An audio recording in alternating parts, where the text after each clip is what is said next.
Google माने चेनेला delete जाबाय दे होमबा रिकभार खालामनो हांला खोमा दा जास्ट दसेल' जादों बे डिलिट जानाया आरोना चेनेल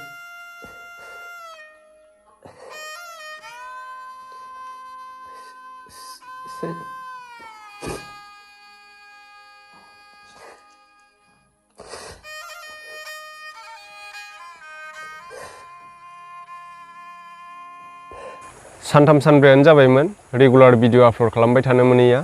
दा माखासे खामानिनि थाखाय आं बेस्थ' जानानै दंमोन माने न'खराव जोंहा एसे खामानि बेस्थ'मोन आरोना बिदिनो लबार आथा फसरगासिनो दंमोन आङो लबार दंफांनिफ्राय आथा फसरगासिनो दं दा न'नि खामानिखौ मावनो गोनां जायो संसार जाबाय जिथिया बिदि खोथा जासिगोन आरोना दाथ' दा जोंनि गेजेराव इउटुबारफोरनि गेजेराव माने सासे इउटुबार आरोना नोंथांमोना मिथिखायो थाम्बनेल आरो टाइटेलाव नायनानैबो आं मानि सायाव बाथ्रा सावरायनो नागिरदों नोंथांमोना मिथिखादों दा नोंथांमोना भिडिअखौ जोबजासे नाय नोंथांमोननि थाखायबो इम्परटेन्ट जाना फैगोन बे भिडिअआ नोंथांमोननि थाखायबो इम्परटेन्ट आरोना आरो नोंथांमोना साबधान जानानै थाखानाया मोजां एसे रोंनानै थानायाबो मोजां दा जोंनि गेजेराव एक्सट्रा इउटुबार होननानै बुङोब्ला नोंथांमोना गोबाङानो मिथियो बर'फोरनि गेजेराव बिथाङा गुबुननि भिडिअ फैनो गोनां सोरनि मा इउटुबारनि गेजेराव सोर मा जादों मा जायाखै बिनि सायाव आपडेट होयोमोन दा बिनि चेनेला दिनै डिलिट जाबाय होननानै खोनादों आङो दिनै माने दाखालिनो जादों आरो आङो माने फुड ब्लगा बियो स्टेटास होदोंमोन नालाय वाट्सएपआव बिदिनो आङो इउटुबावबो सार्च खालामनानै नायबाय चेनेला गैमारला दानि बावैसो आं रायलायदोंमोन खोमदोन बिनि मुङा एक्सट्रा इउटुबारनिया दा रायलायनायाव बुंदों माने जेबो लिंक सिं दोनखायासै आरोना फुरा डिलिट खालामजोबखादों माने भिडिअ सिडिअ जेबो माने गैखाया आरो दा नोंथांमोना जिनाखि सिगां समाव एक्सट्रा इउटुबारनिफ्रायबो हेल्प मोनबोदों सोरबा गोदान बिगिनार इउटुबार फैनायफोरा जेरै माने बिथाङा गुबुननि चेनेलफोरखौ गोबां प्रमट खालामबोदों दा बिनियावल' जानाय नङा माब्लाबा समाव आंनियावबो जानो हागौ बा नोंनियावबो जानो हागौ बा गुबुननियावबो जानो हागौ बेफोरबायदि प्रब्लेमा दा बेफोरबायदि प्रब्लेमखौ जोङो बयबो खौसे जानानै हेल्प खालामलायनांगौ मानो होनना बुङोब्ला एक्सट्रा इउटुबारा सिगां समनिफ्रायनो गोबां खस्थ' खालामबोदों बिथाङा दा गावनि खस्थ'नि फिथाइखौ मोनबोदोंबोमोन दा मोनगासिनो दंमोन फिथाइखौ दा बे समाव चेनेला डिलिट जाबाय बिनिया दा नोंथांमोनाबो बेखौ टुइटाराव टुइट खालामनानै रिकभार खालामनो एसे हेल्प खालामनो नाजादो बिथांखौ हेफाजाब होनो नाजादो मदद खालामदो दा माबायदि हेल्प खालामनांगौ आं नोंथांमोननो लास्टआव स्क्रिन भिडिअ बानायनानै खिथालांगासिनो दङ नोंथांमोना भिडिअखौ जोबजासे नाय आंहा नै दाबो आरो खामानि मावनो दंबावोसो माने लबार दंफांनि बिथिं ट्रे आरि माबा माबि खुरै सुरै लायनांगौ दङ सफनगावआवसो मोनो उदालगुरियाव दाबो थांनांगौ फुंनि 4टायाव सिखारनानै हाहैदो आङो फुंनि 4टायाव सिखारनानै हानानै ओमफ्राय दायो नै दा बे भिडिअखौ बानायनाय जाबाय आङो मानो होनना बुङोब्ला आंनियावल'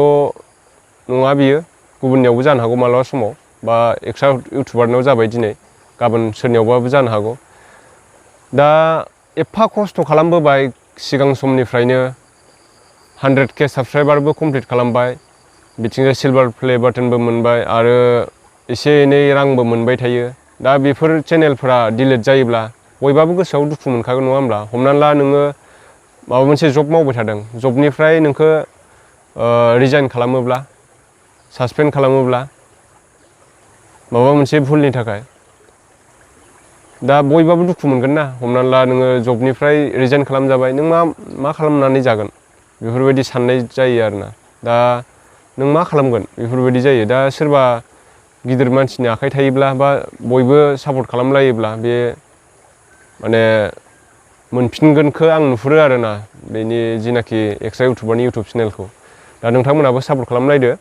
आरो बेनो आरोना इउटुबा मा समाव मा जायो मा मायो बेखौ रावबो बुंनो हाया ओमफ्राय नोंथांमोना थेवबो सापर्ट खालामब्लानो जाबाय एक्सट्रा इउटुबारखौ जेसेबां हायो खोमदोनखौ दा आं नोंथांमोननो खिथानोसै बिदिब्ला फैदो मबाइलनि स्क्रिनाव जोङो माबायदियै जोङो मेसेज खालामनांगौ इउटुब टिमाव माने इउटुब टिमाव रायलायनांगौ आरोना बिदिनो इउटुब टिमाव मेसेज खालामहरनांगौ मेसेज खालामोब्ला बिसोरो नायो आरोना रिकभार खालामनो नाजायो चेनेलाव मा प्रब्लेम दं मा माबा दं बेफोरखौ माने रिकभार खालामफिननानै नायो आरोना इउटुब टिमा दा नोंथांमोनाबो टुइटार एकाउन्ट खुलिनानै ला टुइटार एकाउन्टआ मास्ट बि इम्परटेन्ट आरो बेजों लोगोसे डाइरेक्ट इउटुबनिफ्रायबो जायफोरना इउटुब चेनेला एसे मोजां रेसपन्स माने मोजां गिदिर साबसक्राइबार दङ बिथांमोनाबो डाइरेक्ट माने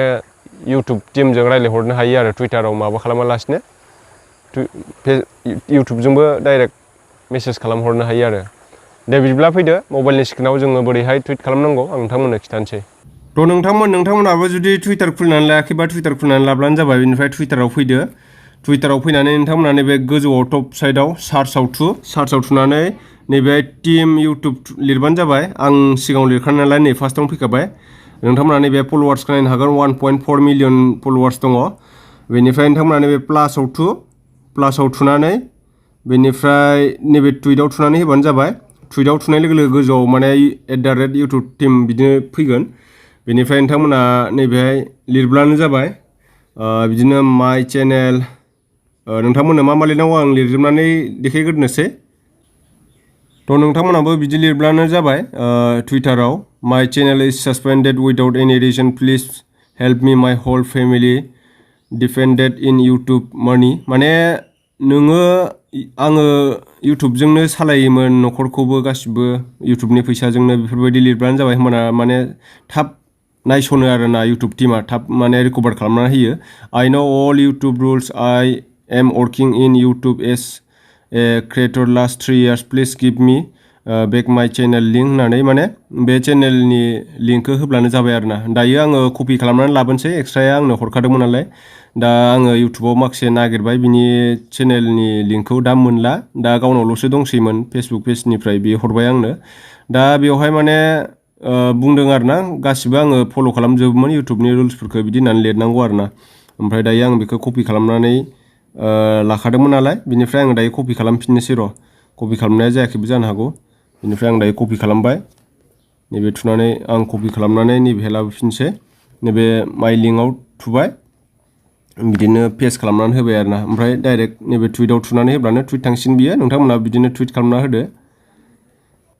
बेनिफ्राय इउटुबनिफ्राय मा आपडेट मोनो नोंथांमोननो आङो लाबोफिननो नाजागोन भिडिअ नैबेहाय नायनो हागोन माने बयनिखौबो बिदिनो नै रिप्लाइ होयो आरोना बेनिफ्राय फैफिनोबो नायनो हागोन नै गोबां मानसियानो टुइट खालामदों बेनिफ्राय नै रिटुइटबो खालामफिनो रिप्लाइ होफिनो आरोना इउटुबा नै नायनो हागोन नोंथांमोना